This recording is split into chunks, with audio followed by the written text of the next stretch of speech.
And now to our next conversation. Ratings agency S&P Global cut Ethiopia's sovereign rating to CCC plus from B minus, citing heightened political instability and delays to debt restructuring. And S&P maintained its outlook for Ethiopia at negative. Well, let's look at the likelihood of debt restructuring and how the civil conflict will affect the country's public finances and growth outlook. We're having this conversation with Matt Kindiger, Associate Practice Lead, Sub-Saharan Africa at Fronterview in London. Great to have you on the program. Well, thanks very much for having me today. Yeah. So to what extent does this downgrade of Ethiopia's sovereign credit rating by S&P reflect a deterioration in the country's public finances? Certainly it does reflect that public finances in Ethiopia are becoming increasingly strained. The downgrade specifically relates to the fact that rating agencies and investors are increasingly concerned by the delays in Ethiopia's ability to restructure its debt. So it was planning to implement debt restructuring earlier this year, and it was also on track to cut its budget deficit and curtail its debt before the pandemic. But COVID-19 really has blown Ethiopia's fiscal and budgetary assumptions out of the water, you can say.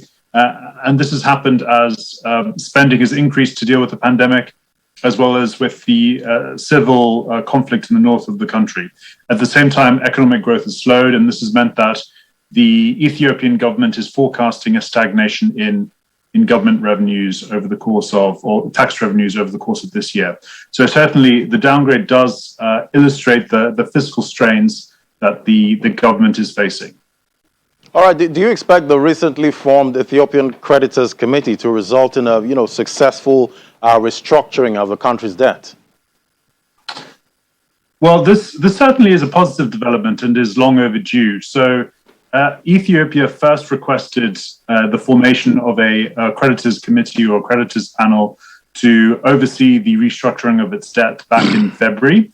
And it also also sought debt relief from the G20 earlier this year as well. And so one of the delays, one of the concerns around public finances has been the delay in forming this new credit committee. So certainly it is a positive development. And it also is quite closely linked to the IMF, additional assistance from the IMF.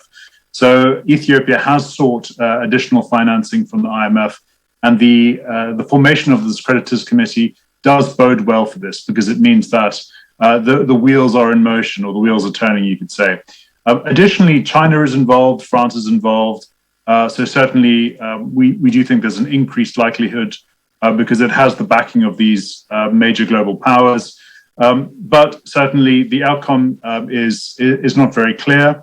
And this is because there's likely to be quite a lot of resistance by the Ethiopian government to really restructuring finances very aggressively. And this is because public finances, as we know, are under pressure in Ethiopia. So certainly no guarantee of success, but it is a positive development. Right, quite positive there. Well, how will the country's civil conflict affect the outlook for the economy and the, government's ability of the government to actually stabilize its public finances?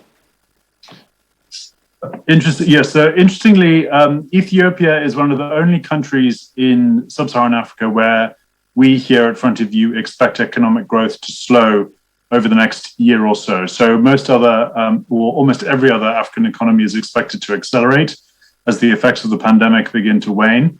In Ethiopia's case, we are expecting economic growth to slow. And so this will mean that debt to GDP ratios, again, will probably expand faster than previously expected.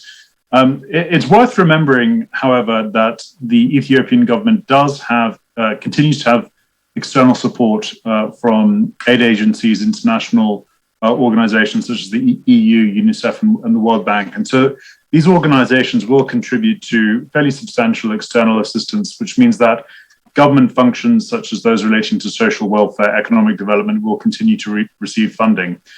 But the civil conflict in the far north of the country certainly is already having an effect on public finances. The government has raised its defense budget by 11% in real terms for 2021-22, 2022. It's also cutting or sort of stagnating its healthcare budget and its education budget as a result. So you can see that the government is really having to make very difficult choices when it comes to allocating finances, and we expect these to continue for the foreseeable future. So certainly quite considerable stress over the next year or so. Right. All right, Matt, thank you so much. We'll have to leave it there now. Matt Kindiger is an Associate Practice Lead, Sub-Saharan Africa, Frontier View. Thank you so much. Thanks.